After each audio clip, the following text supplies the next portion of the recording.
sedari kekekalan. Kau sehakikat sebagai Allah, Kau yang satu dengan Bapa dan Putra dalam Tritunggal Maha Kudus.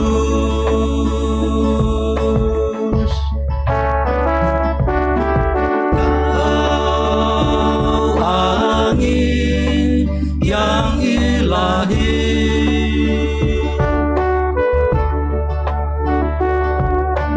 Kau nafas kehidupan yang mencipta,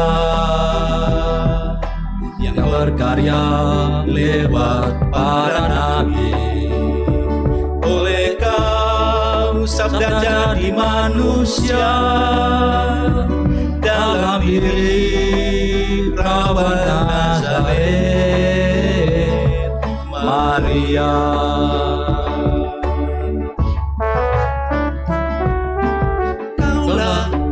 Kaulah Roh Kudus, Roh cinta Bapa dan Putra,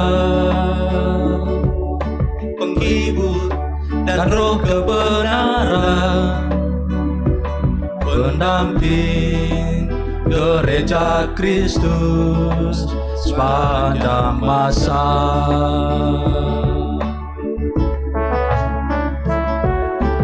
Kau sertai Yesus saat pembaptisannya, saat pewartaannya, saat digodai setan, saat korbankan diri, saat kebangkitannya.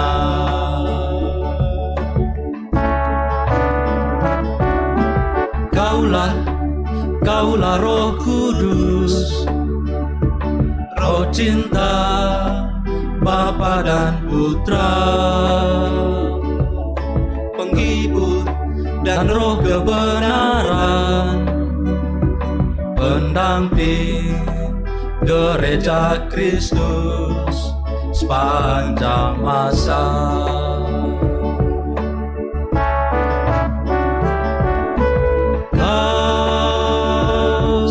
Yesus saat pembaptisannya,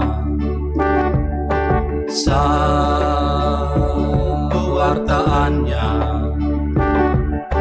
saat digodai setan, saat korbankan diri, saat kebangkitannya.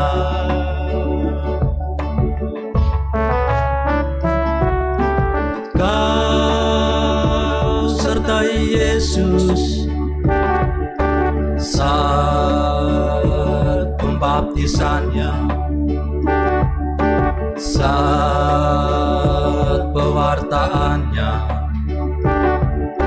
saat digodai setan, saat korbankan diri, saat kebangkitannya.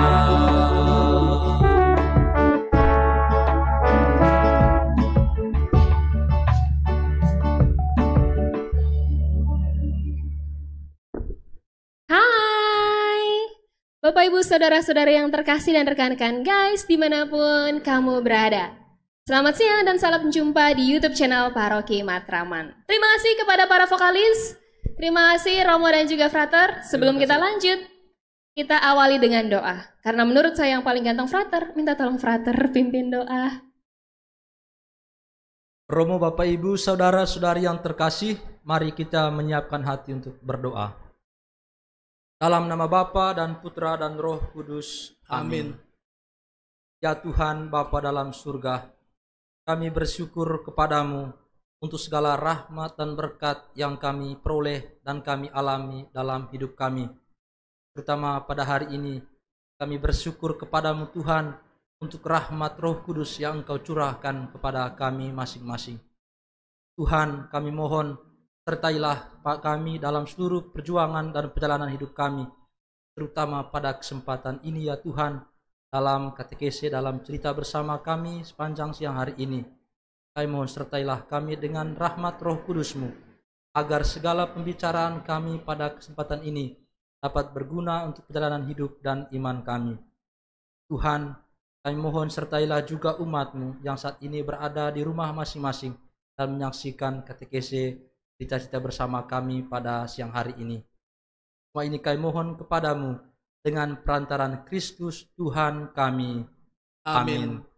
Dalam nama Bapa dan Putra dan Roh Kudus. Amin. Terima kasih Frater. Bapak Ibu Saudara-saudara yang terkasih, hari ini di penghujung bulan Mei, tanggal 31 Mei 2020 bertepatan dengan Hari Raya Pentakosta.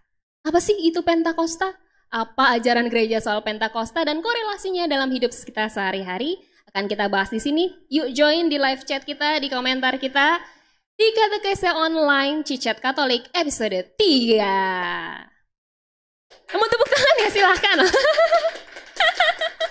Kayak gitu ya, karena kita biasanya silensium sehari-hari. Baik, sudah ada para orang-orang pintar dan ganteng di sebelah kiri dan kanan saya. Saya undang pindah ke sini narasumber kita yang pertama. Vokalis, gitaris, pianis, organis, komposer yang menulis lagu pembuka ini hanya dalam 7 hari. Baru banget dibuat minggu lalu. Bapak Ibu, ini dia Romo Servasius Dange SPD.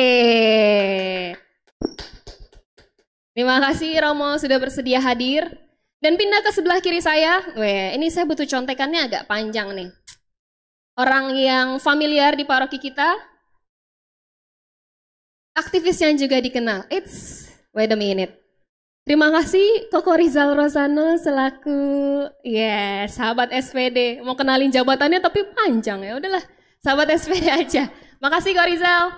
Kembali ke sebelah kiri saya.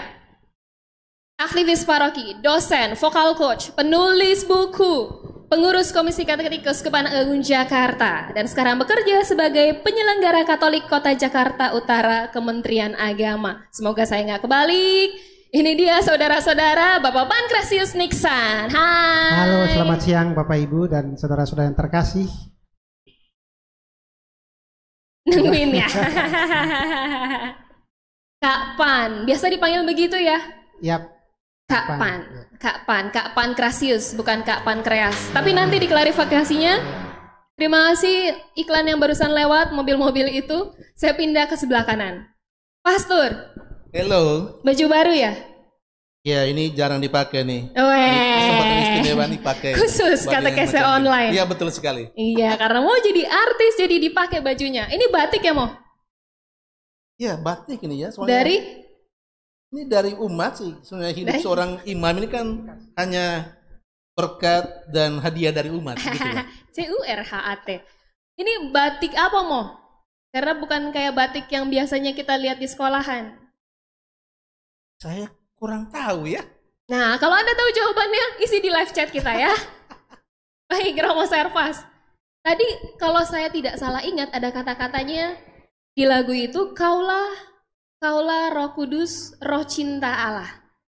Ini Romo buat 7 hari yang lalu, betul? Iya, betul sekali. Dalam waktu yang lumayan singkat, betul? Betul. Khusus untuk Hari Raya Pentakosta ini. Apakah isinya tentang Roh Kudus, Pastor Servas? Ya, jelas dari kata-katanya memang isinya tentang Roh Kudus. Kalau saya boleh bercerita sedikit. Boleh, Mo, boleh. Kan diminta untuk menyanyikan lagu Roh Kudus. Yes. Sementara lagu-lagu yang saya ciptakan selama ini, saya perhatikan, saya lihat tidak ada satupun lagu yang berisikan Roh Kudus. Yes. Ya, karena itu ketika diminta oleh semacam panitia atau tim katekese dan konsos, saya berusaha untuk menciptakan lagu ini. Syukurlah saya yakin ini juga tuntunan Roh Kudus sehingga bisa menghasilkan sebuah lagu dengan judul Angin yang Ilahi. Roh Kudus Angin yang Ilahi, Roh Kudus, Angin yang Ilahi. Terima kasih ya Seksi Komunikasi Sosial dan Seksi Pewartaan nge-push Romo Paroki kita bikin lagu dadakan. Terima kasih ya Romo. Kak Pan, asli Manggarai, boleh dipanggil Kraeng? Boleh dipanggil Kraeng juga. Boleh dipanggil Kraeng juga. Lahir tanggal 9 Mei 20 tahun yang lalu. Tepatnya 17 tahun yang lalu. 17 tahun yang lalu. Kak Pankrasius, bukan Kak Pankreas, ya. Betul? Bukan Pankreas, kalau Pankreas itu jeroan ya. Jadi saya Pankrasius, ada santonya. Ada santonya, berarti nggak boleh ngeledekin Kak Pankreas nggak boleh ya? Iya.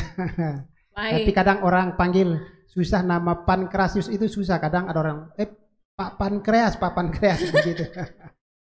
Iya. Baik, terima kasih Kak Pan. Hari ini Romo, kami akan minta Romo untuk membahas tentang Pentakosta. Apa sih ajaran gereja soal Pentakosta? Dan juga Kak Pan, Pentakosta nih turunnya Roh Kudus atas para rasul. Itu rasul, kita bukan rasul. Terus korelasinya kita apa? Hidup kita kan modern, rasul hidupnya zaman dahulu kala. Nanti Kak Pan bantu menjelaskan itu. Siap. Ya. Baik, Romo dulu. Romo kata Pentakosta. Pentakos, Pentateuk, Penta artinya 5, betul Romo? Betul. Betul ya, berarti kalau sebagai umat ya, googling di internet, Pentakosta tuh ada yang tulisan 40 hari setelah Paskah, 49 hari setelah Paskah, 50 hari setelah Paskah, yang benar yang mana Romo? Dari kata Pentakosta itu hari yang ke-50, jadi hari yang ke-50 setelah Paskah itu terjadilah peristiwa luar biasa hebat, yang menggemparkan kehidupan orang Kristen pada saat itu. Pada 2000 tahun yang lalu turunnya Roh Kudus atas para rasul. Jadi hari yang ke-50 setelah Paskah. Pentakosta hari ke-50 setelah Paskah. Tapi itu adegan di film-film ya Mo. Itu sebenarnya kalau kita dengar kata para rasul kan cuma 12 gitu. Setelah Yudas Iskariot nggak ada pun diganti sama Yudas Tadeus, betul Mo? Jangan Matias, oh salah saya, klarifikasi. Nah, itu menguji nih ya. Di film-filmnya itu tidak hanya 12 rasul, tapi banyak orang-orang yang lain yang berkumpul di situ. Kok bisa sih Mau? Karena kemarin tuh ada umat yang ngobrol, kenapa sih itu kronologinya gimana sih? Kok adegannya kayak gitu sih? Kenapa harus kayak gitu sih malam-malam? Silakan Romo Servas. Oke, baik. Kalau kita berbicara mengenai Pentakosta atau turunnya Roh Kudus, kita tidak bisa membicarakan hal itu terlepas dari rangkaian dari sejarah keselamatan. Ya. Nah, kita tahu sejarah keselamatan, kita semua tahu. Sampai pada peristiwa Paskah, lalu kemudian sesudah Paskah, keselamatan itu kan dan cerita tentang Yesus yang menderita sengsara, wafat dan bangkit, itu kan harus diteruskan dalam kehidupan orang-orang yang percaya pada Yesus. Nah, Yesus tidak mau itu berhenti sesudah dia naik ke surga. Karena itu, dia dalam berbagai kesempatan, terutama pada malam perpisahan, dia berbicara banyak tentang kehidupan orang yang percaya kepadanya sesudah dia naik ke surga. Nah, dia minta umatnya, murid-muridnya untuk tidak takut karena dia akan mengutus roh penolong yang lain. Yang namanya Roh Kudus, yang memberikan kekuatan kepada murid-murid Yesus untuk melanjutkan karya keselamatan ini, warta tentang keselamatan ini yang sudah dikerjakan oleh Allah melalui Yesus sampai Yesus datang untuk yang kedua kalinya. Dan untuk itu perlu penolong itu, perlu Roh Kudus yang menuntun. Jadi kalau dilihat ceritanya Mau, waktu Pentakosta terjadi malam hari itu, Roh Kudus itu datang, sebenarnya kalau saya menangkap tadi, Roh Kudus adalah hadiah dari Tuhan Yesus untuk para murid nih. Hai teman-teman kamu yang mengikuti aku, ini aku kasih gift, kasih hadiah supaya kamu sekalian jangan takut. Tetaplah kuat, bertahan, strong sampai nanti tiba waktunya aku datang. Gitu ya Mo? Betul sekali. Betul sekali. Seru juga ya, kita kayak ngebayangin adegan tertentu. Iya betul sekali. Jadi kita bisa membayangkan sesuatu yang luar biasa ya Bu ya. Betul. Itu bisa terjadi dan kadang mungkin umat bertanya kok Roh Kudus itu baru dicurahkan saat Pentakosta misalnya. Apakah sebelumnya tidak ada? Karena orang bertanya begitu.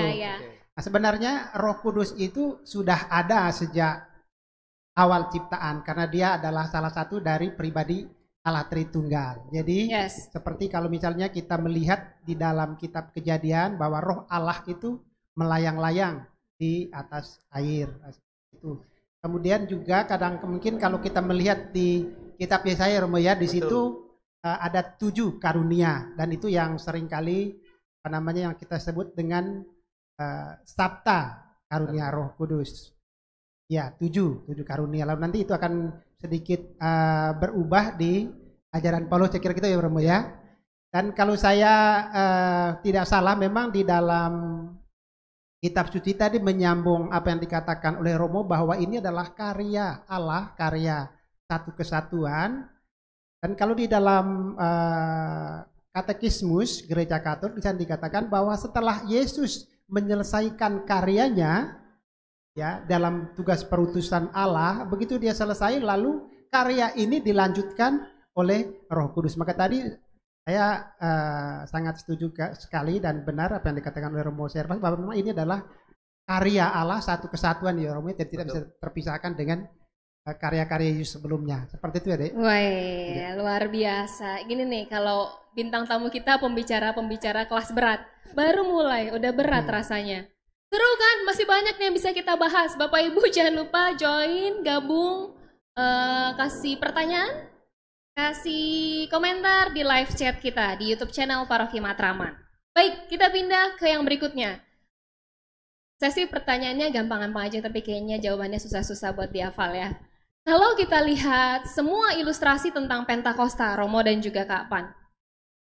Di hari Pentakosta itu adegannya malam hari di langit ada bulan dan bintang, Roh Kudus turun dalam bentuk lidah api. Emang sih diawali dengan datangnya apa tuh angin. Habis itu lidah api turun ke atas kepala para rasul. Yang mau saya tanya, kenapa bentuknya lidah api? Kenapa enggak butterfly? Kenapa enggak pigeon, burung merpati kayak waktu Yesus dibaptis? Kenapa harus lidah api? Romo Servas dulu baru nanti Kapan boleh menambahkan. Silakan Mo. Terima kasih. Bacaan pertama hari ini kalau umat sekalian yang berada di rumah menyaksikan live streaming dari mana saja termasuk dari paroki yang kita cintai ini, bacaan pertama berbicara sangat bagus tentang peristiwa Pentakosta itu. Termasuk di dalamnya disebutkan tiupan keras angin dan lidah api. Roh Kudus itu diberi gambaran dengan tiupan angin keras atau lidah api. Itu simbol Roh Kudus. Masih ada yang lain juga, misalnya burung merpati itu juga ya. Tapi menurut bacaan pada peristiwa Pentakosta 2000 tahun yang lalu, simbol itu dihadirkan melalui tiupan keras angin, simbol Roh Kudus itu. Tiupan angin yang keras dan lidah api. Oh, angin itu udah jadi simbol Roh Kudus sebenarnya ya, Mo ya? Betul. Dan yang kedua, lidah api itu. Itu juga simbol Roh Kudus. Nah, berkenaan dengan pertanyaan tadi, mengapa kok lidah api bukan yang lain? Api api itu secara fisik membakar. Membakar dan menghancurkan. Tapi kalau api dalam arti rohani, Roh Kudus itu, dia membakar artinya memberi semangat, menghidupkan, memberikan daya. Daya untuk apa? Yang kemudian nanti ada tugas, kalau tadi dihubungkan dengan bacaan Injil hari ini, dengan tugas perutusan yang diberikan oleh Yesus. Maka Yesus menghembuskan mereka, ya toh? Itu rohnya, kalau kemudian setelah mereka menerima, mereka melaksanakan tugas itu. Jadi tugas melaksanakan seperti yang dikatakan oleh Pak Pan tadi, satu kesatuan, dan tugas itu baru bisa dilaksanakan dalam dan melalui Roh Kudus. Karena Roh itu akan mengantar atau menyertai para murid Yesus dalam kebenaran seluruhnya, sehingga tidak terjadi kesesatan. Oke, hebat banget ya Roh Kudus ya. Jadi power, jadi charger, jadi tutor, jadi pengantar, luar biasa. Jadi macam-macam ya. Terima kasih ya Roh Kudus sudah turun atas para rasul. Kapan? Ya.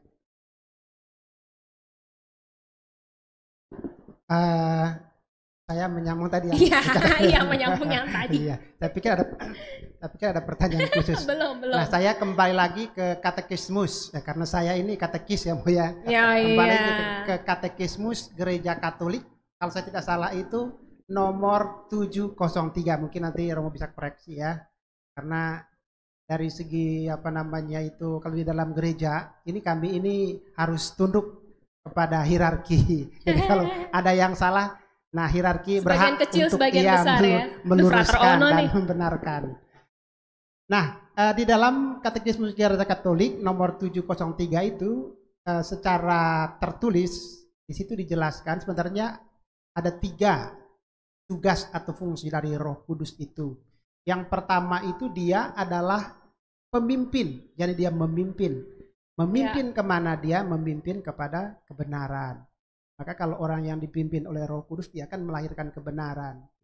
Kalau orang yang dipimpin oleh roh jahat atau roh yang lain, maka dia akan dipimpin juga ke tempat yang lain, bukan kepada kebenaran. Nah, atau juga dipimpin kepada hal-hal yang baik. Jadi itu dia tugasnya memimpin. Maka kalau misalnya kita melihat peristiwa Yesus dicobai di padang gurun, itu kalau saya tidak salah di Injil Markus itu sangat jelas dikatakan Roh Kudus memimpin Yesus ke padang gurun. Kalau di Injil Matius mungkin dia katakan bahwa Yesus itu dibawa oleh Roh Kudus, tapi di Markus ya Romo seperti itu ya, bahwa sangat jelas Roh Kudus memimpin Yesus untuk berpuasa. Nah, demikian juga kalau misalnya kita membaca ini sangat menarik sebenarnya. Kalau kita bicara tentang Roh Kudus, karena dulu itu kan tidak ada, para rasul itu tidak ada SMS atau WA. Nah, para rasul itu sebenarnya mereka semua di bawah gerakan dan pimpinan Roh Kudus seperti dikatakan oleh Romo. Salah satu kisah yang sangat menarik itu misalnya berkaitan dengan Petrus ketika dia sedang berdoa jam 3 sore, tiba-tiba Roh Kudus memimpin dia, berkata kamu harus pergi ke sebuah tempat ya untuk bertemu dengan seorang yang namanya Cornelius. Jadi Roh Kudus yang memberitahu dan memimpin. Itu yang pertama, tugasnya memimpin. Kemudian yang kedua, karena dia adalah Roh Kudus, maka dia tugasnya itu adalah menguduskan. Maka sebenarnya seluruh karunia Roh Kudus itu arahnya adalah kepada pengudusan. Kemudian yang ketiga dalam katekismus itu adalah tugas Roh Kudus itu adalah menjiwai ciptaan.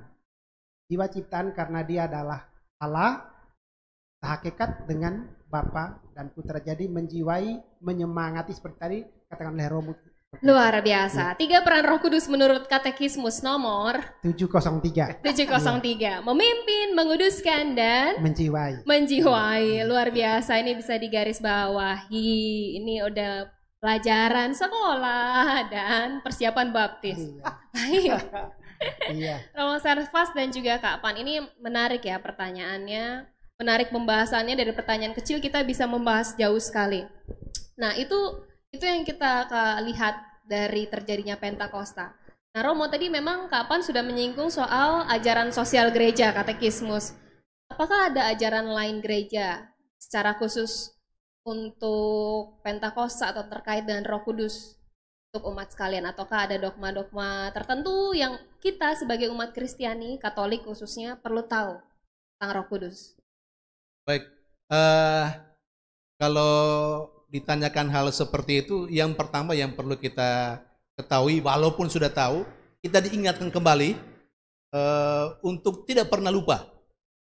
Yang pertama, Roh Kudus itu adalah salah satu pribadi dalam Tritunggal. Yes, Allah Bapa, Allah Putra, Allah Roh Kudus. Betul sekali. Masing-masing punya perannya ya. Yes. Dalam Allah Tritunggal itu. Dan peran Roh Kudus yang dikatakan tadi, katakanlah secara umum, sekarang tugas Roh Kudus. Jadi Allah Bapa itu kan sudah segala sesuatu ada karena dia ya. Ya, menciptakan dunia. Tentu kalau kita omong tentang Allah itu tidak bisa dipisahkan karena itu satu kesatuan. Jadi di mana Bapa berkarya, di situ juga ada Putra, di situ juga ada Roh Kudus.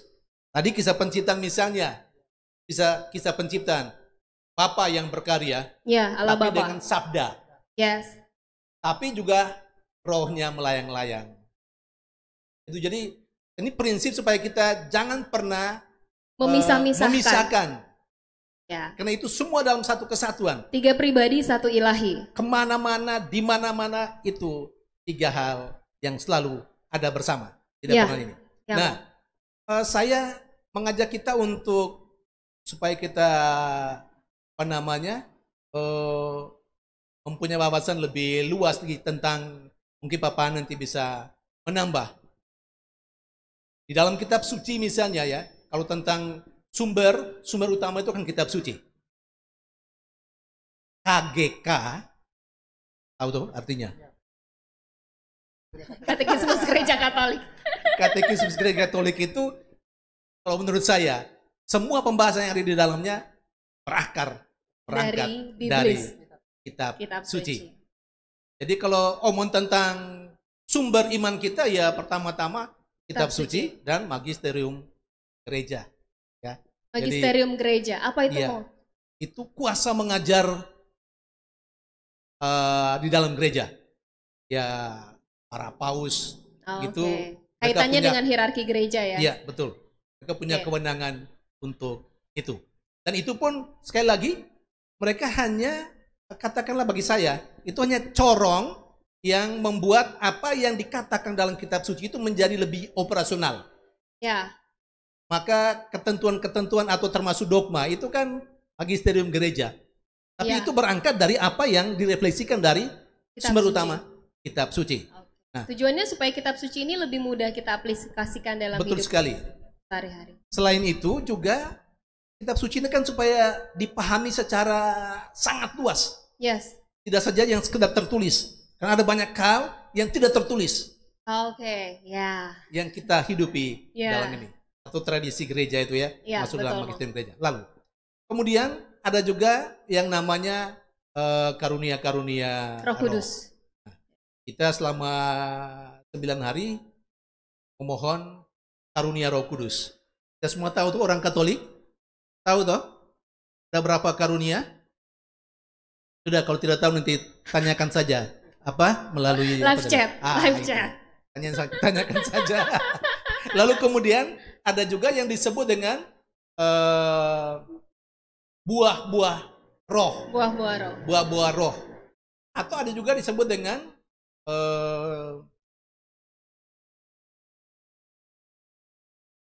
buah-buah rohani. Ya. Buah-buah roh, buah-buah rohani. Itu ada. Semua di dalamnya ada unsur Roh Kudus. Nah, kita harus membedakan 7 karunia roh itu hal yang selalu kita mintakan. Ya. Dan dari 7 karunia itu masih dibagi lagi. Ada 4 karunia Roh Kudus yang disebut dengan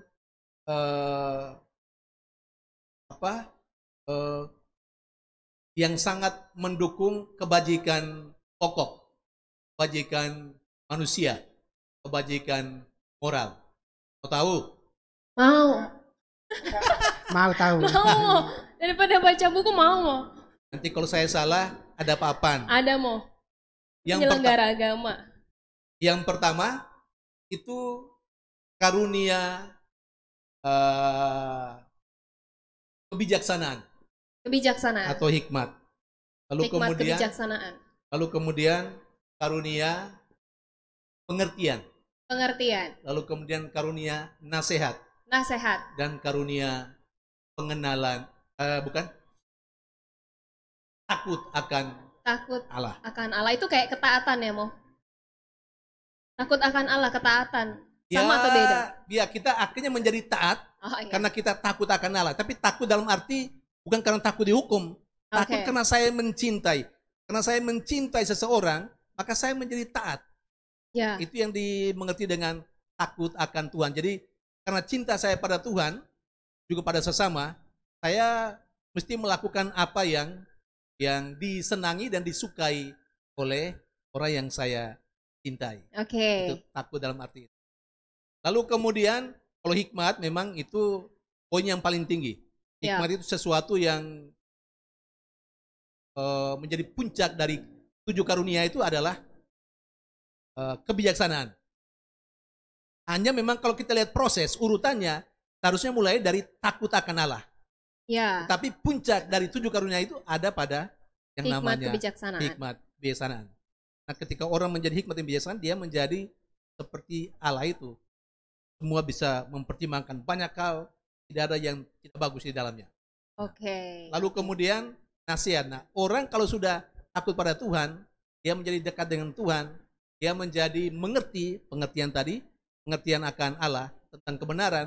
Lalu kemudian dengan cara itu dia memiliki segala-galanya yang dimiliki oleh Allah, sehingga dia bisa memberikan nasihat yang baik kepada. Itu 4 dari 7. Dari 7. Dari 7. Ya, yang menyangkut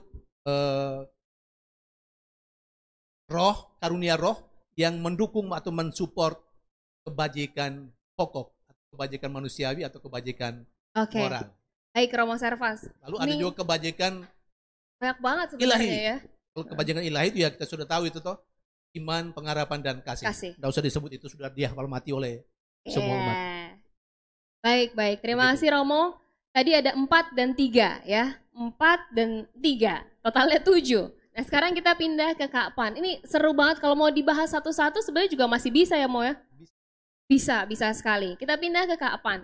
Dari tadi yang kita dengarkan dari Romo Servas, semuanya ini, semua karunia Roh Kudus, semua buah Roh Kudus, semua sifat Roh Kudus menghantar kita ke perilaku hidup yang baik. Pertama-tama karena kita sebagai ciptaan Allah yang adalah sebenarnya udah baik, itu tidak ada kata selain baik untuk Allah. Kedua, korelasinya ke hidup kita di tengah dunia yang notabene ketemu dengan banyak orang. Nah Kak Pan. Oke, baik, terima kasih. Nggak ditanya bisa tahu loh jawabannya dan pertanyaannya nih luar biasa. Saya tadi mungkin pertama menambahkan apa yang dikatakan oleh Romo, antara karunia Roh Kudus itu nanti berkaitan dengan magisterium. Nah inilah keunggulan di dalam gereja Katolik yang kita syukuri. Karena begini, kadang karunia Roh Kudus itu juga bisa menimbulkan akses tertentu di dalam kehidupan beragama, bisa menimbulkan kadang ini punya karunia ini punya karunia ini. Kalau tidak dibimbing, maka itu bisa menimbulkan katakanlah kacauan tertentu atau perpecahan di dalam gereja. Nah, kita bersyukur bahwa itu tidak terjadi di dalam gereja Katolik. Jadi karunia itu tumbuh, itu juga semua harus tunduk di dalam hierarki dan magisterium. Maka ini penting untuk kita sadari bahwa karunia itu harus tunduk. Jadi saya tidak bisa mengatakan saya punya karunia, saya bisa melakukan apa saja. Tidak, jadi tetap juga kita harus tunduk kepada hierarki dan magisterium. Itu tadi menanggapi yang dikatakan oleh Romo. Kemudian bagaimana kita menghidupi, kira-kira begitu ya, karena misalnya kami yang di kantor, ada yang di rumah, bagaimana hidup kita itu disemangati, kira-kira begitu ya Dek ya, disemangati atau dijiwai oleh Roh Kudus. Nah tentu Bapak Ibu, misalnya seperti yang saya jelaskan tadi itu adalah Roh Kudus itu dia pemimpin, katakanlah menuju kepada kebenaran. Nah kadang kalau kita lihat sekarang ini Romo ya, hoax itu kan menjadi sesuatu yang sudah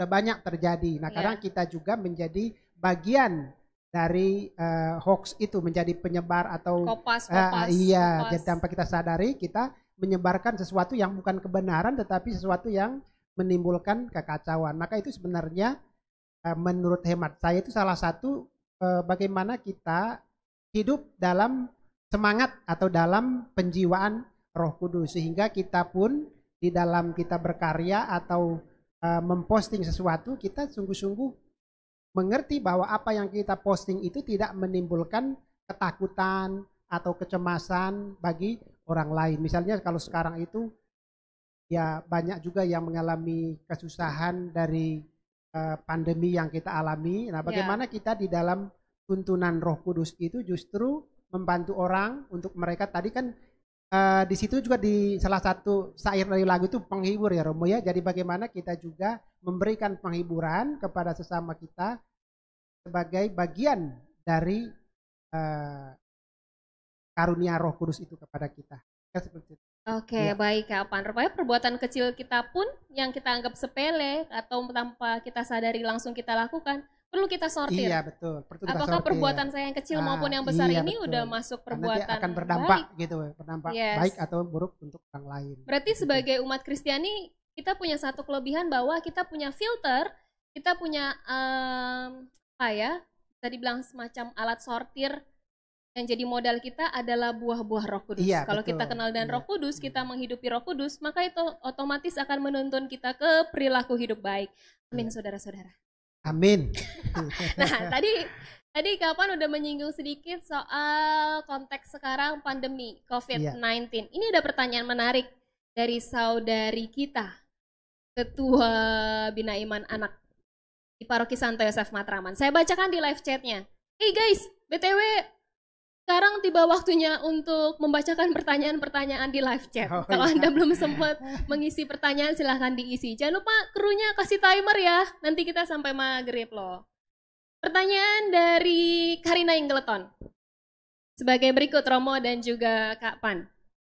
Selni boleh minta tolong tanyakan kepada Romo Servas atau Kak Pan. Apa keterkaitan peristiwa Pentakosta dengan keadaan new normal yang akan kita hadapi? Coming soon banget nih. Terima kasih. Ini generasi milenial temennya Feril nih. Pertanyaannya suka gitu deh, keren-keren. Kapan dulu? Sama saja. Sama aja. Silakan. Silakan. Kita taat kepada magisterium di sini. Di sini. Di acara ini. Kapan? Ya, baik. Kalau kita, mungkin saya bisa membahasakan ya, ketika peristiwa Pentakosta itu sebenarnya kita juga sudah masuk dalam masa new era ya. Jadi kalau sekarang itu kan nanti kita akan memasuki masa new normal ya. Sebenarnya kita juga gereja ketika peristiwa Pentakosta itu hadir, kita masuk dalam masa new era itu. Era itu apa? Eranya Roh Kudus. Jadi kalau sebelumnya yang berkarya yang menemani para rasul itu adalah Yesus, dan Yesus itu terbatas secara fisik. Nah, begitu Roh Kudus turun, maka sesungguhnya kita masuk kepada new era itu. Era baru bahwa kita berada di dalam bimbingan dan tuntunan Roh Kudus yang tidak terbatas oleh ruang dan waktu. Nah, jadi kita berada di dalam kawasan, dan Roh Kudus itu, kalau misalnya Yesus sebelumnya itu dia ada di satu tempat, dia tidak ada di tempat lain, tapi Roh Kudus itu bisa masuk dalam setiap kita. Maka nanti kalau misalnya dalam kaitannya dengan new normal ini, bagaimana kita, kalau sebelum ini kan kebijakan atau polisi itu kan dari pemerintah. Nah sekarang nanti ketika masuk new normal, itu semua kita yang tentukan, saya mau sehat atau apa. Maka misalnya kalau nanti mall itu dibuka, saya bisa mengukur diri saya. Nanti kalau saya ke sana, apakah saya bisa tertular dengan COVID ini? Maka perlu kewaspadaannya. Disinilah pentingnya menurut saya ya, peran Roh Kudus itu nanti yang menggerakkan kita. Jadi nanti ada dorongan, saya harus kemana, atau memang saya tidak harus pergi walaupun mall dibuka, saya bisa menahan diri. Itu juga adalah gerakan dari Roh Kudus. Baik, baik. Apalagi di tengah pandemi COVID-19 ini sangat sensitif ya, Kapan? Iya, kemana pergerakan kita di situ akan membawa impact. Betul. Sekalipun kita kelihatan sehat, ternyata OTG, orang tanpa gejala. Romo Servas. Ya, memasuki new normal ini dikatakan sesudah Pentakosta 2000 tahun yang lalu kita masuk pada era baru, era Roh Kudus. Nah, kembali kepada 7 karunia Roh Kudus. Kalau saya membahasakan secara singkat, sebenarnya ketika kita memiliki karunia 7 karunia Roh Kudus, kita akan diperbaharui. Cara pikir kita, cara pandang kita, semua diperbaharui. Sampai akhirnya perilaku kita. Betul. Sampai tingkat kita juga semuanya diperbaharui. Katakanlah kita akhirnya, ini idealisme tapi harus begitu. Seharusnya seperti itu. Kita akhirnya memandang apapun yang terjadi dalam kacamata Allah sendiri. Dalam kacamata Allah, sesuatu yang kelihatan tidak enak, termasuk nanti kita mesti ikut aturan ini, itu apa semua, menjadi hal yang sebenarnya berguna untuk kita sendiri. Jadi tidak ada yang tidak enak di situ. Nah, kita akan mampu melihat itu, mengerti bahwa seperti apapun, kita kena bimbingan Roh Kudus, kita tahu mana yang baik untuk kita, mana yang tidak baik untuk kita. Tadi di Papan mengatakan bahwa kita menentukan diri kita mau sakit, di ya silakan. Mau tidak sakit, kita sudah tahu. Kenapa kita tahu? Kita memahami itu karena kita miliki roh itu. Roh yang memberitahu kita, oh kamu harus ambil keputusan seperti ini. Kamu roh harus yang memandu, seperti ini. Kiri atau ke kanan, Memandu, memimpin semua. Tinggal kita mau enggak mendengarkan roh yang berbicara. Eksekusi ada di kita ya, betul. Di manusia. Kita mau enggak? Karena bagaimanapun juga Allah itu penuh kuasa.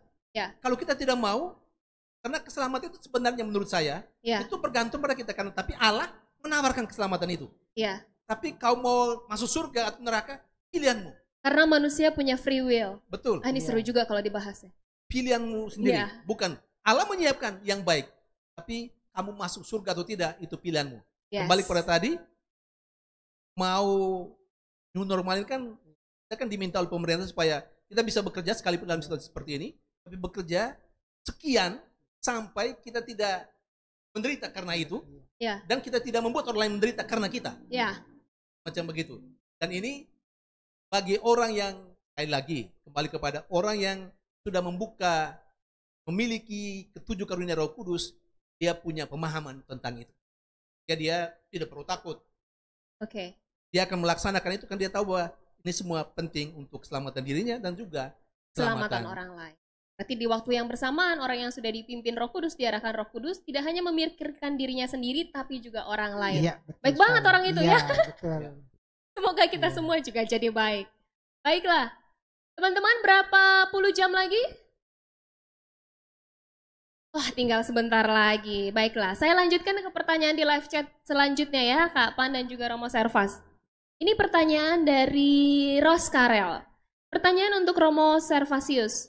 Salah satu simbol Roh Kudus adalah tiupan angin. Tadi udah kita bahas, Kak. Apa yang umumnya dirasakan oleh orang yang mendapatkan karunia Roh Kudus dalam simbol tiupan angin?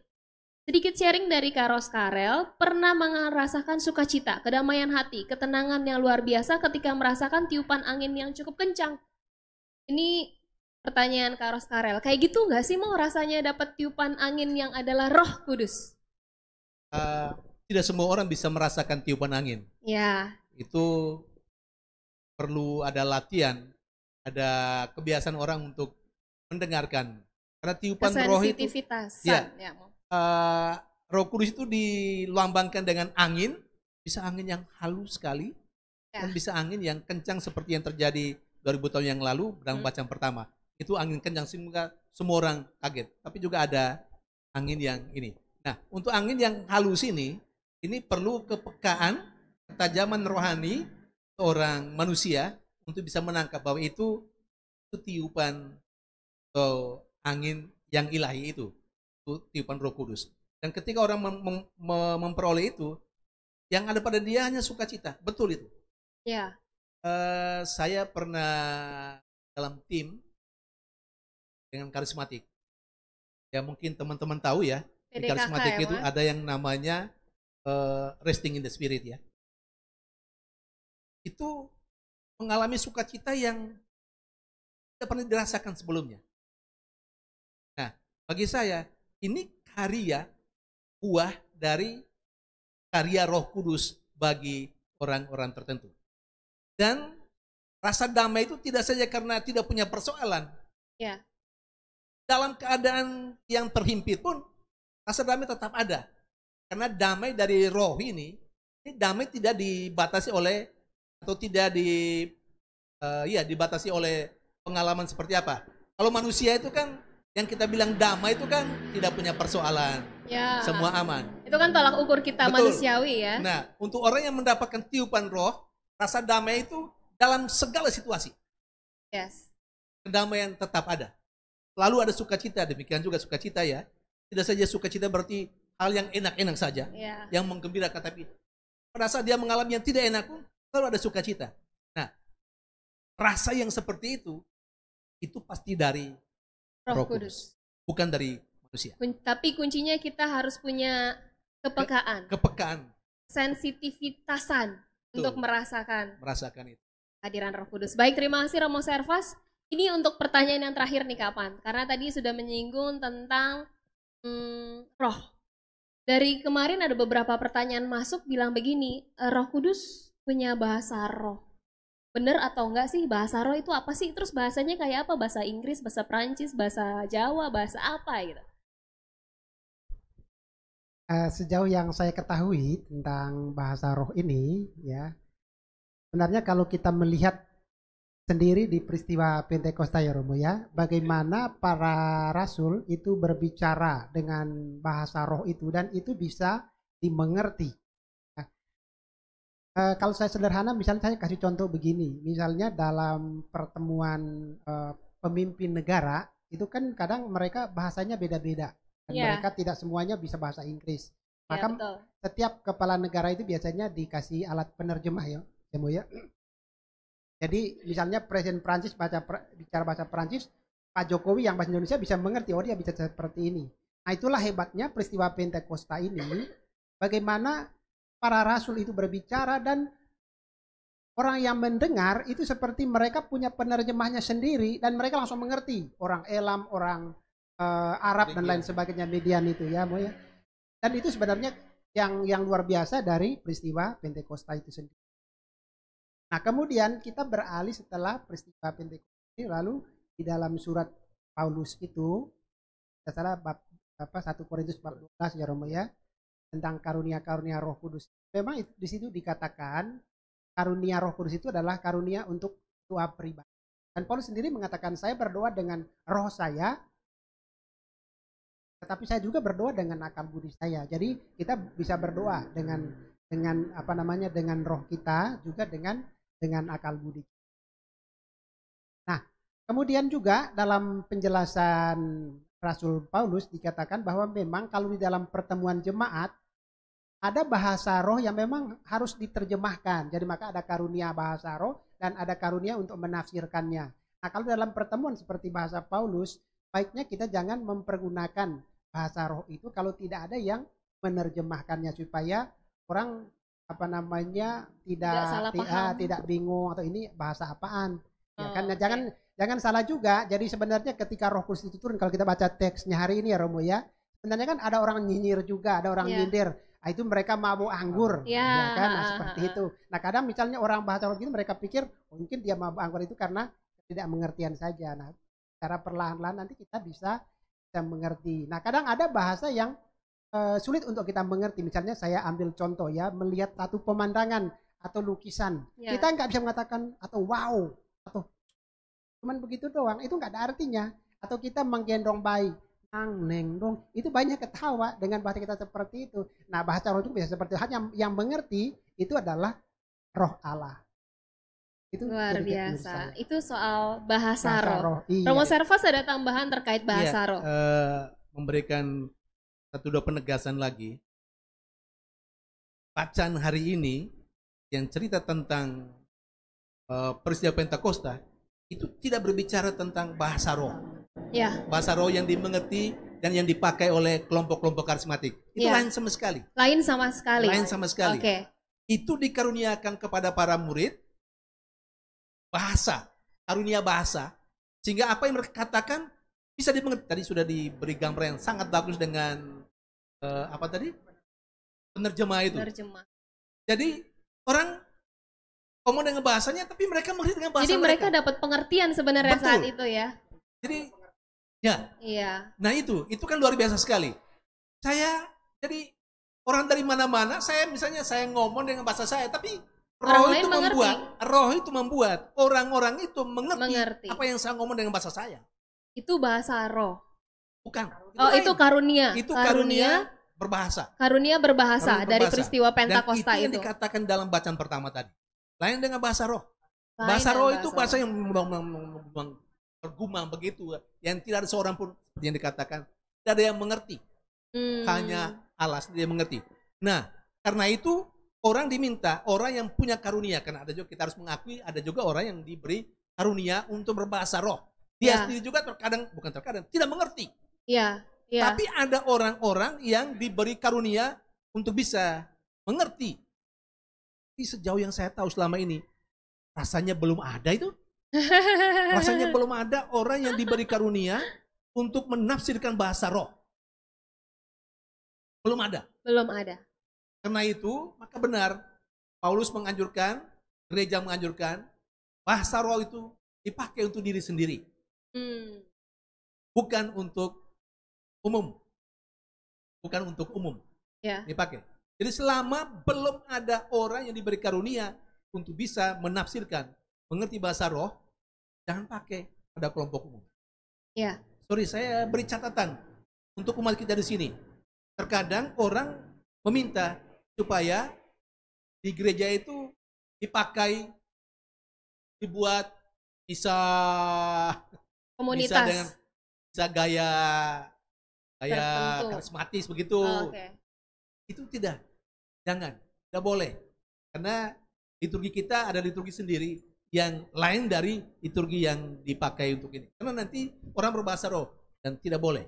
Yang ketiga, karunia roh itu semua diberikan untuk pembangunan jemaat. Maka karunia-karunia itu termasuk karunia berbahasa roh dipakai untuk pembangunan jemaat. Jadi untuk kebaikan jemaat. Nah, kalau itu kemudian membuat orang merasa bingung, tidak senang, jangan pakai. Nggak dipaksakan sebenarnya, Mo ya? Ya, karena masing-masing orang diberi karunia. Tidak mesti karunia untuk bisa berbahasa roh. Masih ada karunia yang lain, banyak karunia. Lalu kemudian malah ada tulisan-tulisan yang mengatakan terkadang orang berbohong dalam berbahasa roh. Karena ya saya sendiri mengalami bahwa orang berbohong memang. Tidak semua, ada yang memang benar berbahasa roh dan dia menggunakan dengan sangat baik. Tapi ada yang menyalahgunakan itu atau membohongi bahwa dia sedang mendapat bahasa roh, tapi sebenarnya tidak. Maka perlu hati-hati. Karena itu bisa saja dari rohnya Yesus, bisa juga dari roh yang lain. Perlu hati-hati. Dan sejauh yang saya tahu mengenai tulisan-tulisan atau yang menyangkut bahasa roh itu dikaruniakan. Artinya tanpa saya berjuang, tanpa saya melatih supaya bisa berbahasa roh, itu akan datang dengan sendirinya. Saya melihat banyak orang yang bisa berbahasa roh karena dia melatih. Bagi saya pribadi bagi saya yang macam begitu tidak. Karena yang namanya karunia itu tidak karena dilatih oleh orang lain. Tapi diberikan. Diberikan begitu saja. Begitu saja, cuma-cuma. Cuma-cuma dan tidak pernah karena latihan. Ini yang saya harus perlu tegaskan supaya kita lebih hati-hati. Karena bisa saja yang lain yang bukan Roh Kudus bisa datang menyamar dan akan-akan kita yang kurang tahu, kurang bisa balik kepada karunia untuk bisa membedakan roh. Orang yang diberi karunia untuk bisa membedakan roh, untuk bisa mengetahui orang ini ngomong karena Roh Kudus atau dia ngomong karena roh yang lain. Iya. Dan ada orang yang seperti itu. Hati-hati supaya jangan sampai. Prinsipnya semua untuk pembangunan jemaat. Kalau itu mengacaukan jemaat, jangan dipakai. Berarti bukan dari Roh Kudus. Luar biasa, seru banget, berat banget nih narasumber hari ini. Gila, kalau bisa saya kasih 4 jempol, saya kasih semuanya. Itu baru sebagian kecil di menit-menit kita bersama dengan Romo Servas. Masih banyak permenungan lain yang bisa kita terima dari Romo Servas. Cek di Instagramnya Romo Servas, namanya apa, Mo? Dibikinin ya Mo Instagramnya ya? Instagramnya. Baru bikin nih Romo Servas. Kalau saya tidak salah ingat Servasius Dange. Servas Dange atau Servasius ya? Ya, cari aja di Instagram. Terus kita bisa temukan ilmu-ilmu lain dan pengajaran lain dari Kak Pan. Ada di YouTube channelnya Kak Pan, namanya apa? Ya, saya juga Bapak Ibu, saya ikut membantu ini promosi ya. Ya, Kantus Channel. Mengapa? Karena banyak orang Katolik yang sekarang di YouTube itu banyak sekali serangan-serangan, entah dari teman-teman yang agama Kristen atau yang Islam. Nah, kita perlu memperkuat imanan kita seperti itu ya. Kantus Channel, ya, mewartakan Kristus. Mewartakan Kristus. Jadi kannya itu mewartakan, tusnya itu Kristus, jadi mewartakan Kristus. Keren banget. Sekali. Aku nggak ada YouTube channel tapi aku ada Instagram, Salni_Rante. Baik, ini tadi serunya udah rame banget, udah lewat jamnya. Iya. Guys, waktu kita sudah time's up. Sebelum kita petutup dengan doa, nanti minta tolong Kak Pan pimpin doa dan Romo memberikan berkat. Saya minta terakhir dari Romo mungkin satu kalimat untuk menegaskan kepada kita semua. Hai umat yang terkasih, inilah Roh Kudus. Ini loh yang perlu kita garis bawahi dari Romo Servas dan juga dari Kak Pan. Silakan Romo. Baik, umat sekalian yang berada di rumah kita masing-masing di teritori paroki Matraman dan juga umat lain yang sempat hadir di mana saja di belahan bumi ini, di Indonesia terutama. Silakan dengarkan. Hidup kita ini untuk apa? Hidup kita hidup kita itu demi kemuliaan Tuhan. Kita minta untuk mewartakan Tuhan. Wartakan Tuhan yang seperti apa? Tuhan yang sangat mencintai kita, yang hadir dalam diri Yesus, yang telah menyelamatkan kita melalui kesengsaraan, wafat, dan kebangkitan Yesus. Keselamatan ini mesti diberitakan sampai ujung bumi, sampai kapanpun, katakanlah sampai Yesus hadir untuk yang kedua kali. Dan kita diberi tugas untuk melaksanakan semua itu. Tugas itu kalau andalkan kemampuan kita yang manusia berdosa dan terkadang tidak beres, itu tidak mampu. Karena itu perlu roh. Roh Kudus itulah yang akan menuntun kita. Tapi Roh Kudus juga bisa bekerja ketika kita membuka diri untuk diperbaharui oleh Roh Kudus. Mari kita bekerja bersama dengan Roh Kudus untuk kemuliaan Allah. Amin, saudara-saudara. Terima kasih Romo Servas. Kita pindah ke Kak Pan. Oke, saya menegaskan ya mungkin agak sedikit ini 3 poin pertama, 3 poin ya. Pertama, orang kalau memiliki Roh Kudus maka dia akan menghormati Bunda Maria. Orang yang tidak menghormati Bunda Maria, saya meragukan Roh Kudusnya. Mengapa? Karena Elizabeth sendiri yang usianya itu sudah tua, bisa dipanggil mama oleh Bunda Maria. Ketika dia datang ke rumah Elizabeth, justru Elizabeth menghormati Bunda Maria. Siapakah aku ini sampai ibu Tuhanku? Jadi Elizabeth sendiri yang sudah tua merasa tidak layak didatangi oleh Bunda Maria. Jadi penghormatan karena apa? Dia penuh dengan Roh Kudus. Itu yang pertama. Kemudian yang kedua, orang yang penuh dengan Roh Kudus juga atau memiliki Roh Kudus, dia tidak akan menghina Yesus. Kadang kita melihat orang menghina Yesus karena mereka memiliki Roh Kudus. Karena Roh Kudus itu jadi pribadi yang kedua. Kemudian yang ketiga, Roh Kudus itu juga akan membuat kita berani untuk menderita. Kalau kita melihat, kita membaca kisah kisah para rasul selanjutnya, itu setelah mereka menerima Roh Kudus itu mulai ada penganiayaan yang luar biasa. Maka Roh Kudus itu sebenarnya adalah kekuatan yang juga membuat kita siap untuk menanggung derita seperti sekarang ini. Kita mohon Roh Kudus supaya kita bisa kuat menanggung pengaruh dari COVID-19 yang melanda Indonesia dan dunia. Amin, saudara-saudara.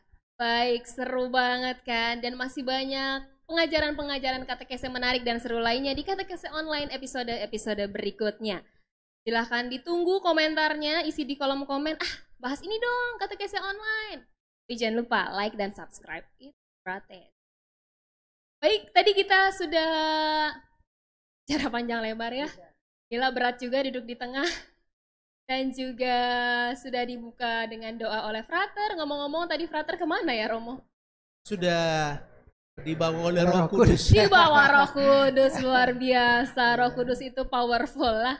Mirip suara ketawanya Frater ya, nanti kita cari tahu. Baik, oleh karena itu kita akan tutup dengan doa juga yang dipimpin oleh Kak Pan. Mohon berkat dari Romo. Silahkan. Menyanyikan refren, utuslah rohmu ya Tuhan. Utuslah rohmu ya Tuhan, dan jadi baru seluruh muka bumi. Sekali lagi. Utuslah rohmu ya Tuhan, dan jadi baru seluruh muka bumi. Dalam nama Bapa dan Putra dan Roh Kudus. Amin. Allah Roh Kudus, Engkau diutus oleh Bapa dan Putra untuk menjadi penolong, untuk menghibur, untuk menuntun, memimpin kami pada kebenaran, kebaikan, dan Kami mohon Engkau Roh Kudus yang terus menjiwai gereja, menjiwai karya-karya keselamatan yang Kau gereja, supaya gereja semakin kuat, gereja mampu menjadi saksi bagi dunia ini untuk mewartakan kebenaran kebenaran. Berkati kami semua, berkati bangsa kami, para pemimpin kami, dan mereka yang bekerja di bidang kesehatan, agar mereka tetap diberikan kekuatan dan penghiburan. Juga bagi mereka yang menjadi korban dari COVID-19 ini, agar mereka tetap berpengharapan akan. Dan kami mohon berkat-Mu melalui imam kami. Tuhan sertamu. Allah, tanganku telah Kau kuduskan melalui tabisan suci untuk menyalurkan rahmat dan berkat bagi siapapun yang berkenan kepadamu. Semoga oleh peletakan tanganku, segala berkat rohani dan jasmani turun atas saudari-saudara kami yang ada di teritori paroki kami, dan di mana saja, di mana live streaming ini bisa dialami. Dalam nama Bapa dan Putra dan Roh Kudus. Amin. Terima kasih Romo Servasius dan YSVD, terima kasih Kak Pankrasius Niksan, terima kasih Umat Paroki Santo Yosef Matraman, seluruh kru yang bertugas, seksi komunikasi sosial, seksi katekese. Makan durian di Bekasi, cukup sekian dan terima kasih. Bye.